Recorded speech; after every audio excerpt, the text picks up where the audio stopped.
The Real Madrid elections is filled with drama. Vlahovic is going to leave Juventus, and we talk about some manager departures and arrivals. This is Untitled Football News, so let's get started.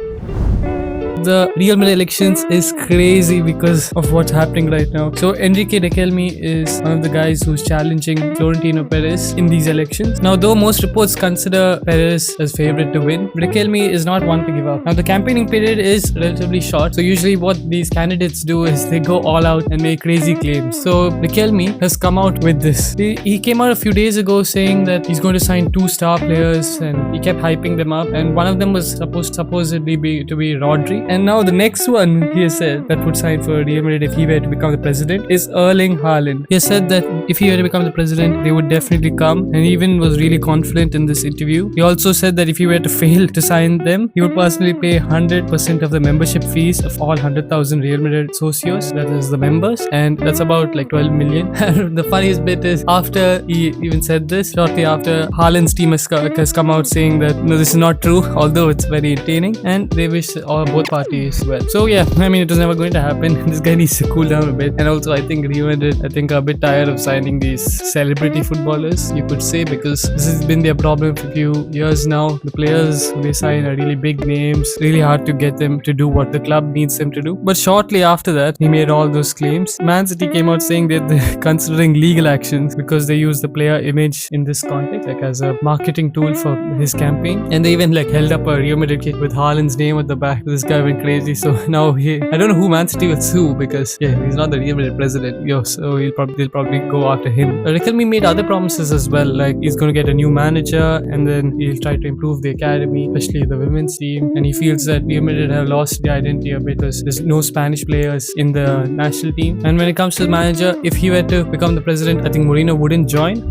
But it is confirmed that Mourinho would join if Perez were to become the president, because he's come out with a video where he just says yes in Spanish and in a Real Madrid kit. So yeah, that's almost, I mean, it is done, but they're just waiting for when the elections results will be announced. It's probably Perez who's going to win. But for those of you who don't know, actually, Riquelme has been a Real Madrid member. His money comes from his renewable energy, which he owns, some Cox Group. He's 37 years old, and I think this is Perez's first competitor since like 2009. So yeah, that's why I think he's trying to throw everything he could get. But what would Real Madrid do with Haaland and Rodri? I mean, Haaland, he does offer a bit more defensively, and Rodri's been injured a bit, but they don't have a problem with goals, Real Madrid. It's mostly managing the egos in the room. So that's all for Real Madrid. Let me know, Real Madrid fans, what do you guys think about this presidential candidate? And did he go a bit crazy mentioning all these names?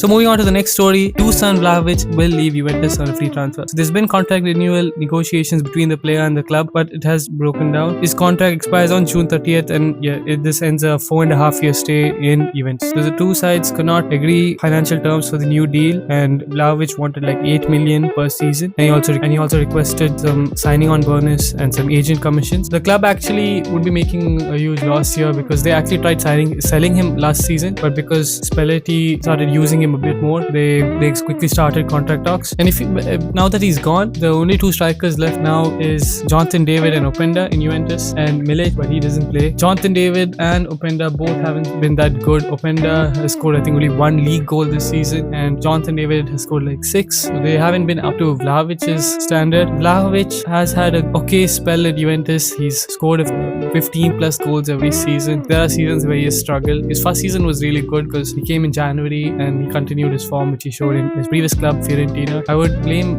Allegri for Vlahovic's bad form in Juventus. It's just similar when Allegri was in AC Milan, the attackers struggled. Here Allegri is like this really defensive football. And Vlahovic actually started showing a good form towards the end of the season. Like the last 4 games he scored 4 goals. Vlahovic is a good player. Maybe his link-up play is not that good, and a little bit of consistency. He's been a bit injury prone even this season, though he scored 16 goals. He's missed out most of it because of his abductor injury. When it comes to other clubs, I think Chelsea would definitely go for him because they always have been linked to him, and I think now maybe the perfect time. Chelsea need a backup striker and he's a free transfer. Newcastle also, and Barcelona could maybe convince him a bit more because it's Barcelona and Lewandowski is gone, and it's a really cheap alternative for all the 3 clubs I mentioned. They don't have to pay much. His market value is also really high. Maybe a higher signing on fee, but that won't be as much as his transfer fee. So Spalletti is is the one who's actually sad from all this news, because yeah, Jonathan David and Openda don't look like they can lead Juventus. He also said like a player with Vlahovic's physical presence and goal scoring qualities is needed at the club. So I bet Juventus will struggle to find a new striker. They'll probably have to even let go of one, either Jonathan David or Openda. So let's see what happens. Let me know what you guys think about Vlahovic. For me, he's always been a player who's a good goal scorer, but past few seasons he's been a bit inconsistent.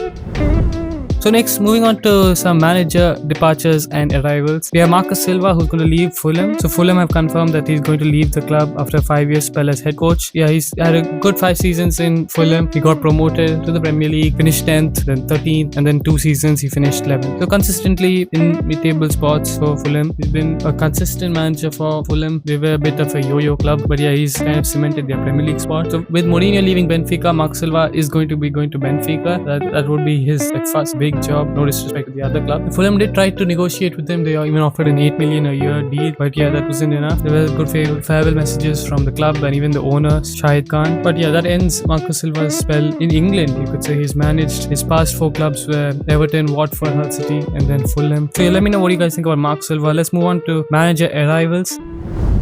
We have Marco Rose, who has joined Bournemouth after Andoni Iraola is now looking like to join Liverpool. So Marco Rose hasn't managed a club for the past year. He spent most of his time in Germany in his career. He's 49 years old, and yeah, in Dortmund he actually had an impressive spell. That was, I think, around 21-22. He finished 2nd, and then after that in Leipzig he finished 2nd, 3rd, 4th, and 7th. So that's the reason he was sacked. And then yeah, last year he didn't manage a team. Talking about Marco Rose's play style, he usually plays a 4-4-2, and I think towards the end of his Leipzig career he played a 3-4-2-1. You could say he's quite similar to Iraola. High intensity, vertical position. He doesn't play a lot of through balls. His team's usually short passes and high intensity football. So it's not too much of a change from Andoni Iraola. Let's see how he does, because his experience has been so far only in the Bundesliga. He's won the Austrian first division. I mean, that was with Salzburg. Who doesn't win that?